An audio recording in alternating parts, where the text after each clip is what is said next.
ശബരിമലയിൽ പോലീസുകാരെ ഡ്യൂട്ടി ക്രമീകരണത്തിൽ മാറ്റം. 15 ദിവസത്തെ ഡ്യൂട്ടി പൂർത്തിയാക്കിയവരിൽ 50% പേർ വീണ്ടും ശബരിമലയിൽ തുടരണം. DGP ഷെയ്ഖ് ദർവേഷ് സാഹിബറാണ് ഡ്യൂട്ടി ക്രമീകരണത്തിൽ മാറ്റം വരുത്തി സർക്കുലർ ഇറക്കിയത്. ശബരിമലയിലെ ഭക്തരുടെ തിരക്ക് നിയന്ത്രിക്കാൻ ആവശ്യത്തിന് ഉദ്യോഗസ്ഥരില്ലെന്നും പരിചയസമ്പന്നതയില്ലാത്ത ഉദ്യോഗസ്ഥരെ ഡ്യൂട്ടിക്ക് നിയോഗിച്ചതായും ആരോപണമുയർന്നിരുന്നു. ഈ സാഹചര്യത്തിലാണ് ഡ്യൂട്ടി ക്രമീകരണത്തിൽ മാറ്റം വരുത്തി DGP ഷെയ്ഖ് ദർവേഷ് സാഹിബ് ഉത്തരവ് പുറത്തിറക്കിയത്.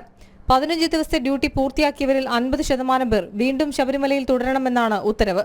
പുതുതായി എത്തുന്ന 50% ഉദ്യോഗസ്ഥർക്ക് ഇവർ കാര്യങ്ങൾ പറഞ്ഞുകൊടുക്കണം. 2 ദിവസം കഴിഞ്ഞ് 50% പേർ എത്തുമ്പോൾ ആദ്യ ബാച്ചിലുള്ളവർക്ക് തിരികെ മടങ്ങാം. 5 ഘട്ടങ്ങളിലായാണ് SP റാങ്കിന് മുകളിലുള്ള പോലീസുകാർക്ക് ഡ്യൂട്ടി നൽകിയിരിക്കുന്നത്.